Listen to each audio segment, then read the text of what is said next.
Hi, this is the GIFTuber channel. I don't live stream, and I make video content about whatever I want to talk about.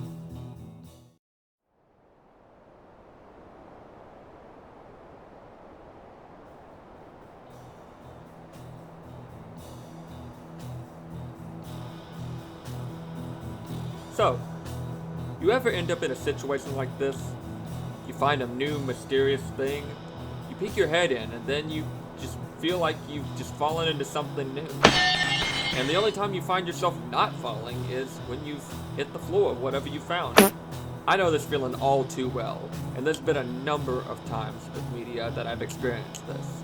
I guess while I'm in here, free falling down this cavern because my travel blog went awry and is, gonna have to be put on hold on the account of me falling to my potential death. I guess I'll make a video on a few media rabbit holes that I've found. And with that, let's begin. To start things off, let's go with the most cliche of all things, video game collecting. As can be expected from my intro, including a bit of everyone's favorite franchise killer, Dead Space 3, I like video games. And over the years I've found myself creating a nice little eclectic collection of games that I like, ranging from extreme sports to first-person games to gross, grimy, jump-scare horror, and games that nobody in their right mind would ever own, except me. And it all started with my first three consoles, the PS1, the Super Nintendo, and the PS2. I had a bunch of games that I played as a kid, and these would set the basis of things that I would eventually like. Grunge and rock with games like the Tony Hawk franchise, violent tongue-in-cheek shooters like Doom on the PS1, as well as fun platformers like Donkey Kong Country. These first few games would springboard into other franchises that I'd come to love. Doom leading into Call of Duty and Halo, then eventually Dead Space and Bioshock. Donkey Kong Country leading into 2D retros like Mario, indie retro games like Binding of Isaac, Omori, and Tony Hawk and its soundtrack being basically the blueprints to my taste of music, as well as fun, score-based games. The rabbit hole could fall one of a few ways. I'd find games that sounded similar, or maybe I just wanted to try out a game that I'd heard about for years, or I'd get recommended games by friends. The typical way that most people get it. I've gotten to try out a plethora of titles. Metal Gear, Silent Hill, Mario, The Legend of Zelda, as well as play more and more games in those aforementioned franchises. I own copious amounts of Tony Hawk games, as well as Persona. Just any game that I was craving at the time and wanted more of. A lot of the time, you start by choosing the rabbit hole and then you just continuously fall until you fall into yet another rabbit hole. Mine begun with classics and grew into years of online gaming with Halo, into a fascination with PCs and PC gaming, and eventually a violent head-scratching at how I even got to this point, wondering how much money I put into my collection, and immediately throwing that idea out the window and, to make more room for, games and stuff like that, art knowledge, Doom lore, and, more plans to expand the collection. It's a pricey rabbit hole. But if you overlook how much money you've potentially not put towards your bills and the gaping hole in your wallet, it's a fun rabbit hole. And oh look, there's another one. Oh boy, where do I begin? I'm gonna attempt to shorten this one because this band is just a whole other thing in itself. So, let's speedrun some of this. 1, 2, 3. Swans is a band created by Michael Gira and has many members, including a man named Thor and a keyboardist named Jarbo, and a whole lot of other musicians that I forgot because I'm a scrub.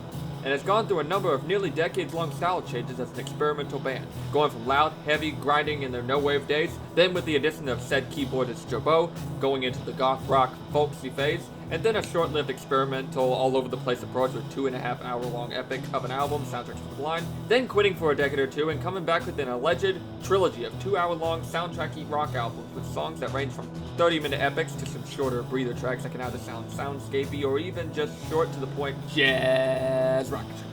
then eventually coming off this alleged trilogy project with a few shorter but longer than normal standards albums with a more relaxed, folksy, soundscapey style with some nice groove tracks thrown in for good measure. Also, they can tend to sound like ba-da-dum-dum, ba-da-da-dum-dum, ba-da-da-dum-dum, ba-da-da-dum-dum, bum-ba-da-dum-dum, bum-ba-da-dum-dum, bum-ba-da-dum-dum, bum-ba-da-dum-dum, bum-ba-da-dum-dum. And this is for 10 solid minutes, and it gets all freaky and all that. So, yeah, I love this band. 10 out of 10, and would recommend to any Taylor Swift fan. They are a band with a lot of material and some crazy turnaround times. Not to mention concerts that are like a whole topic on their own, with just how live, big, and expansive they are. Not to mention a ton of bootleg material that's been adopted into live albums. As well as a plethora of side material made by lead singer Michael Gira as well as Jarboe, the keyboardist, who also had a whole fallen love story on top of that. Also, Gira dated Madonna once. Speed run over. This band had me starting in the middle of the discography, prepping myself for the longer material, then prepping myself for the live stuff, then come back around to the crazy heavy stuff, then, mentally preparing myself for the truly punishing music that my poor fragile ears are gonna hear. It is nuts. And there's an entire awesome documentary on this band, and I highly recommend you watch that.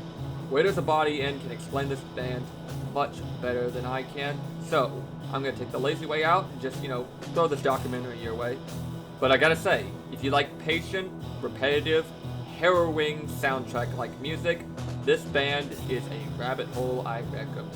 If you like this sort of thing, and if you don't, that's fine. Freaky cult-like music with loud tribal screaming is not for everyone.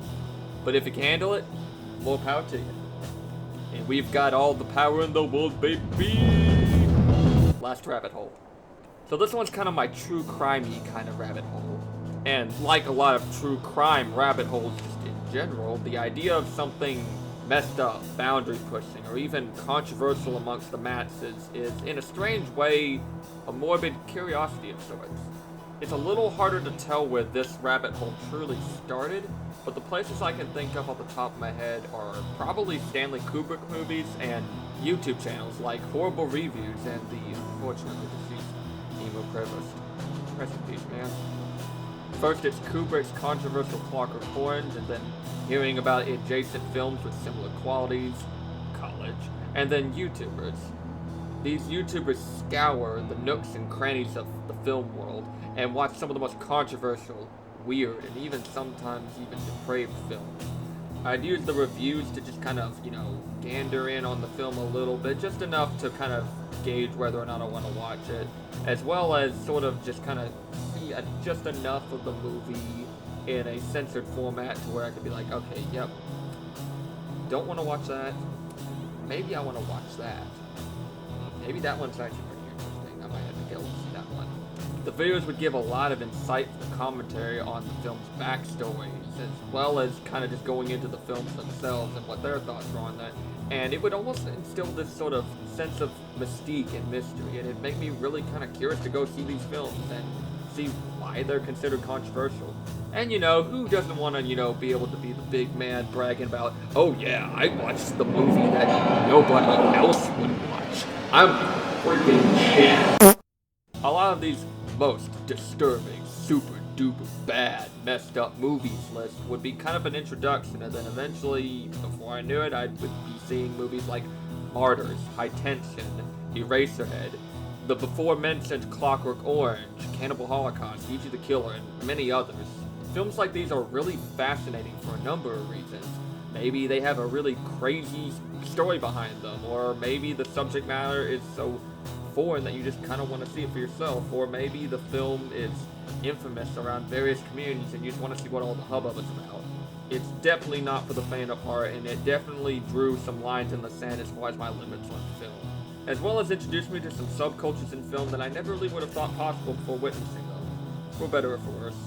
Except for this movie. This movie needs to be remade, remastered, brought overseas to show the largest possible audience of crack-addicted meth heads on roller skates.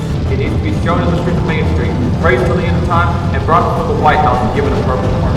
The FBI needs to genetically study everything that this movie failed at, and how to expertly recapture that magic in film. Oh my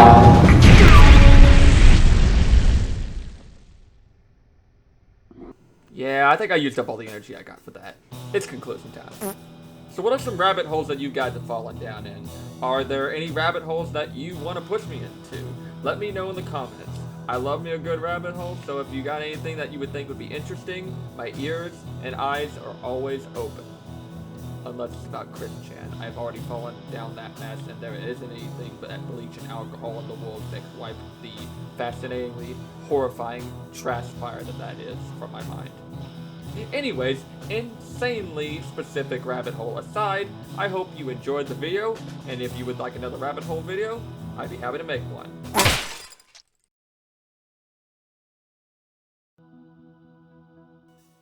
Alright guys, that's it for me. Subscribe if you want to stay tuned for what I got in the pipeline. I don't know what I'm going to post next, but if you like these sorts of videos, stick around. The door is always open at the Doom Room Bebop. Take care, guys.